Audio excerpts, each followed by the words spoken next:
당신은 지금도 남의 말 한마디에 인생을 저당 잡히고 있습니다. 누군가의 무례한 말에 하루 종일 기분이 망가지고 상사의 한마디에 밤잠을 설치고 SNS에 올릴 게시물의 반응을 확인하며 불안해합니다. 내가 한 행동이 어떻게 보일까? 저 사람은 나를 어떻게 생각할까? 그렇게 당시의 소중한 에너지는 통제할 수 없는 일들에게 고스란히 빨려 들어갔습니다. 그리고 당신은 그 사실조차 모릅니다. 오늘 우리가 만날 사람은 로마 제국의 황제 마르쿠스 아우렐리우스입니다. 서기 161년부터 180년까지 로마를 통치한 이 남자는 역사상 가장 강력한 권력을 손에 쥔 인물 중 하나였습니다. 그런데 놀라운 건 그가 권력의 정점에서 매일 밤 자신에게 이렇게 물었다는 겁니다. 나는 오늘 통제할 수 없는 일에 에너지를 낭비하지 않았는가? 로마 제국 전체를 통치하는 황제가 왜 자신이 통제할 수 없는 것들에 대해 그토록 집착했을까요? 그 이유는 간단합니다. 그는 누구보다 잘 알고 있었습니다. 권력이 있어도, 돈이 있어도, 명예가 있어도 통제할 수 없는 것들이 훨씬 더 많다는 사실을요. 그리고 바로 그 깨달음이 그를 2000년이 지난 지금까지 인류 최고의 철학자 중 한 명으로 만들었습니다. 마르쿠스 아우렐리우스는 태어날 때부터 권력의 중심에 있었던 사람이 아닙니다. 그는 17살에 당시 황제였던 안토니누스 피우스의 양아들이 되면서 황제 후계자로 지목되었습니다. 그 순간부터 그의 인생은 더 이상 그의 것이 아니었습니다. 언제 황제가 될지, 어떤 위기가 닥칠지, 신하들이 자신을 어떻게 생각할지, 로마 시민들이 자신을 지지할지 말지, 이 모든 게 그의 통제 밖이었습니다. 그런데 대부분의 사람들은 이런 상황에서 어떻게 반응할까요? 불안해합니다. 통제하려고 발버둥칩니다. 모든 변수를 장악하려고 애씁니다. 그러다 결국 자신의 정신력을 소진시키고 맙니다. 하지만 아우렐리우스는 달랐습니다. 그는 스토아 철학을 공부하면서 한 가지 진리를 깨달았습니다. 세상에는 내가 통제할 수 있는 것과 통제할 수 없는 것, 딱 두 가지밖에 없다는 사실을요. 이것이 바로 통제의 이분법입니다. 스토아 철학의 핵심 중 핵심이죠. 에픽테토스라는 스토아 철학자는 이렇게 말했습니다. 어떤 것들은 우리에게 달려있고 어떤 것들은 우리에게 달려있지 않다. 우리에게 달려있는 것은 판단, 충동, 욕망, 혐오 같은 우리 자신의 행위들이다. 우리에게 달려있지 않은 것은 육체, 재산, 평판, 관직 같은 우리 자신의 행위가 아닌 모든 것들이다. 간단해 보이죠? 하지만 이걸 실천하는 건 정말 어렵습니다. 왜냐하면 우리는 본능적으로 통제할 수 없는 것들을 통제하려고 하거든요. 지금 이 순간에도 당신은 통제할 수 없는 것들에 에너지를 쏟고 있습니다. 누군가의 표정, 상대의 속마음, 이미 지나간 실수, 경기 침체, 알고리즘, 정치, 날씨, 운. 이 모든 것들은 당신이 아무리 애써도 바꿀 수 없습니다. 그런데 당신은 거기에 인생을 걸고 있습니다. 마르쿠스 아우렐리우스가 황제로 즉위한 161년, 로마 제국은 전쟁과 역병으로 무너지고 있었습니다. 적군은 사방에서 몰려왔고 안토니누스 역병은 인구의 3분의 1을 줄였습니다. 당신이 그 자리에 있었다면 밤잠을 이루지 못했을 겁니다. 하지만 아우렐리우스는 달랐습니다. 그는 매일 밤 천막에서 또는 궁전에서 자신과의 대화를 기록했습니다. 이게 바로 그 유명한 명상록입니다. 이 책은 원래 출판할 목적으로 쓴 게 아닙니다. 그냥 자기 자신에게 하는 조언, 자기 자신을 다잡기 위한 메모였습니다. 그런데 그 메모가 2000년이 지난 지금까지 인류 최고의 철학서 중 하나로 남아 있습니다. 명상록에서 아우렐리우스는 이렇게 썼습니다. 당신을 불행하게 만드는 건 사건 자체가 아니라 그 사건에 대한 당신의 판단이다. 역병이 퍼지는 것, 적군이 침공하는 것, 신하들이 배신하는 것. 이런 일들은 객관적 사실입니다. 그 자체로는 좋지도 나쁘지도 않습니다. 하지만 우리가 그것에 대해 이건 끔찍한 일이야, 이건 불공평해, 이건 있어서는 안 돼라고 판단하는 순간 우리는 고통스러워집니다. 여기서 핵심은 이겁니다. 사건은 통제할 수 없지만 사건에 대한 우리의 판단과 반응은 통제할 수 있다는 거죠. 누군가 당신에게 무례하게 굴었습니다. 그 사람의 행동은 당신이 통제할 수 없습니다. 하지만 그 무례함에 대해 당신이 어떻게 생각하고 어떻게 반응할지는 100% 당신의 선택입니다. 당신은 그 무례함을 개인적인 모욕으로 받아들일 수도 있고 아니면 저 사람도 뭔가 힘든 일이 있나 보다라고 생각하며 흘려보낼 수도 있습니다. 그런데 대부분의 사람들은 여기서 치명적인 실수를 합니다. 통제할 수 없는 것들을 통제하려고 에너지를 쏟아붓는 거죠. 상사가 나를 좋아하게 만들려고, 동료가 나를 인정하게 만들려고, 부모님이 내 선택을 지지하게 만들려고 애를 씁니다. 하지만 타인의 마음은 당신이 통제할 수 없습니다. 아무리 당신이 완벽하게 행동해도, 아무리 당신이 최선을 다해도 상대방이 어떻게 생각하고 느낄지는 상대방의 몫입니다. 그리고 바로 여기서 당신은 감정의 노예가 됩니다. 당신은 지금 감정의 노예입니다. 누군가의 말 한마디에 기분이 오락내리락하고 예상치 못한 상황에 패닉에 빠지고 미래에 대한 불안으로 현재를 망칩니다. SNS에 올린 사진의 좋아요가 몇 개 달렸는지 확인하고 회식 자리에서 상사가 내 말에 어떻게 반응했는지 곱씹고 친구들이 나를 어떻게 생각하는지 걱정합니다. 당신의 자존감은 타인의 평가에 달려 있습니다. 당신은 자유롭지 못합니다. 아우렐리우스는 이렇게 말합니다. 다른 사람들의 영혼 속으로 들어가 볼 수 있다면 당신은 두려워할 것이 아무것도 없다는 걸 알게 될 것이다. 마찬가지로 다른 사람들이 당신의 영혼을 들여다볼 수 있다면 그들도 당신을 부끄러워할 이유가 없다는 걸 알 것이다. 무슨 뜻일까요? 결국 모든 사람은 자기 자신의 생각과 판단 속에 갇혀 있다는 겁니다. 그들이 당신을 어떻게 평가하든 그건 당신에 대한 진실이 아니라 그들 자신의 내면을 반영하는 것일 뿐입니다.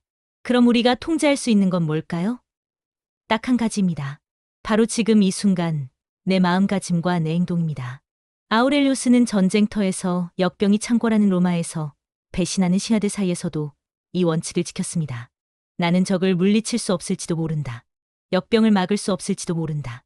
하지만 나는 지금 이 순간 황제로서 최선의 판단을 내리고 최선의 행동을 할 수 있다. 실제로 아우렐리우스는 집권 기간 내내 전쟁터에 있었습니다. 마르코만니 전쟁이라고 불리는 게르만 부족과의 전쟁은 거의 15년 동안 계속되었습니다. 그는 궁전의 편안한 침대가 아니라 군대 천막에서 잠을 잤습니다. 로마로 돌아가고 싶었을까요? 당연히 그랬을 겁니다. 하지만 그는 알고 있었습니다. 자신이 어디에 있고 싶은지는 자신이 통제할 수 없는 영역이라는 걸요.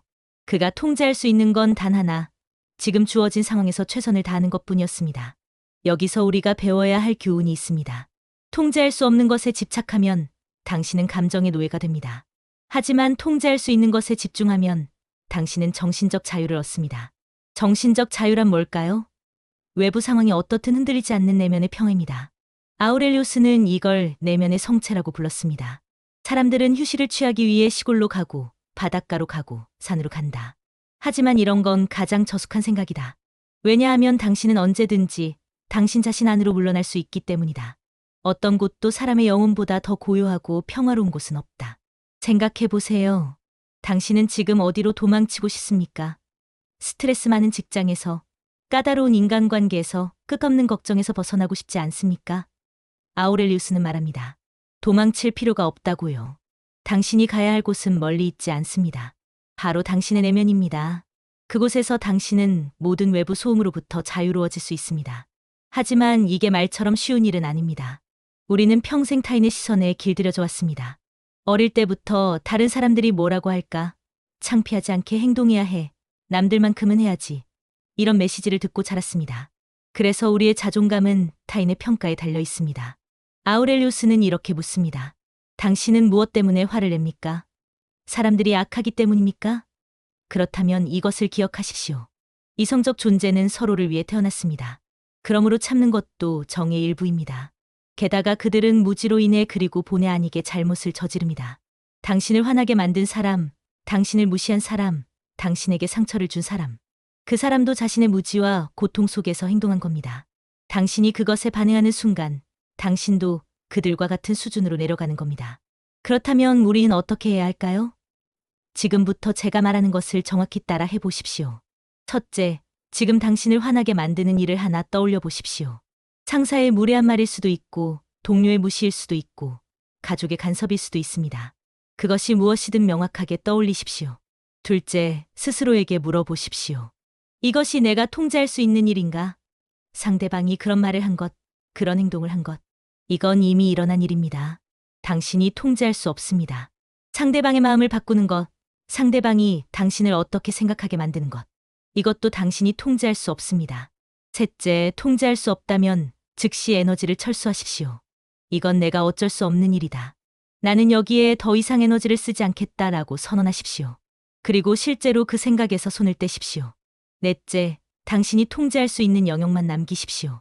그 상황에서 당신이 할 수 있는 행동은 무엇입니까? 침착하게 대응하는 것, 거리를 두는 것, 더 나은 선택을 하는 것. 이것들에만 집중하십시오. 이것이 통제의 이분법을 실천하는 구체적인 방법입니다. 매 순간 이 네 단계를 거치십시오. 처음에는 어렵습니다. 하지만 연습하면 할수록 당신은 점점 더 자유로워질 것입니다. 당신이 통제하려는 것은 사실 세상이 아니라 타인의 생각입니다. 그런데 타인의 생각은 애초에 당신 것이 아니었습니다. 당신은 평생을 남의 것을 차지하려고 애쓰면서 정작 자기 자신을 잃어가고 있습니다. 마르쿠스 아우렐리우스는 180년 전쟁터에서 죽었습니다. 59세였습니다. 그는 로마로 돌아가지 못했습니다. 편안한 죽음을 맞지도 못했습니다. 하지만 그는 자신이 통제할 수 없는 것들에 대해 불평하지 않았습니다. 그는 마지막 순간까지 자신이 통제할 수 있는 것, 즉 자신의 마음가짐에 집중했습니다. 측근들에게 이렇게 말했다고 합니다. 울지 마십시오. 오히려 역병과 전쟁과 죽음 같은 것들에 대해 생각하시시오. 이것들은 모두 자연스러운 일입니다. 그의 삶이 우리에게 남긴 메시지는 명확합니다. 당신의 에너지는 유한합니다. 하루 24시간, 당신이 가진 정신력, 당신의 집중력, 이 모든 게 제한되어 있습니다. 그런데 당신은 그 귀중한 에너지를 어디에 쓰고 있습니까? 통제할 수 없는 타인의 생각, 바꿀 수 없는 과거, 예측할 수 없는 미래에 낭비하고 있지는 않습니까? 오늘부터 당신의 삶을 두 가지로 나누십시오. 통제할 수 있는 것과 통제할 수 없는 것. 그리고 통제할 수 없는 것들에게는 단호하게 선을 그으십시오. 너는 내 에너지를 가져갈 자격이 없다라고 말이죠. 대신 통제할 수 있는 것들, 당신의 태도, 당신의 노력, 당신의 선택에 모든 것을 쏟아부으시시오. 타인의 평판이 두렵습니까? 아우렐리우스는 말합니다. 잠시 후면 당신은 제가 될 것이고 당신을 기억하는 사람도 제가 될 것입니다. 결국 모든 평판은 사라집니다. 그러니 그것에 목을 매지 마십시오. 누군가의 무례함이 당신을 괴롭힙니까? 그건 그 사람의 문제입니다. 당신의 문제로 만들지 마십시오. 미래가 불안합니까? 미래는 아직 오지 않았습니다. 지금 이 순간 당신이 할 수 있는 최선에 집중하십시오. 이것이 바로 스토아 철학이 말하는 정신적 자유입니다. 외부 세계가 당신을 흔들 수 없는 상태. 어떤 일이 일어나도 이것도 내가 다룰 수 있는 일이야 라고 담담하게 받아들이는 태도. 감정의 노예가 아니라 감정의 주인이 되는 것. 이것이 마르쿠스 아우렐리우스가 2000년 전의 전쟁터에서 역병 속에서 배신 앞에서도 지켜낸 원칙입니다. 당신도 할 수 있습니다. 지금 당장 시작하십시오. 통제할 수 없는 것에 낭비하던 에너지를 거두어 들이십시오. 그리고 그 에너지를 당신이 진정으로 통제할 수 있는 것, 당신 자신에게 쏟으십시오. 그 순간 세상은 그대로인데 당신만 달라집니다. 그리고 그때부터 당신은 흔들리지 않습니다.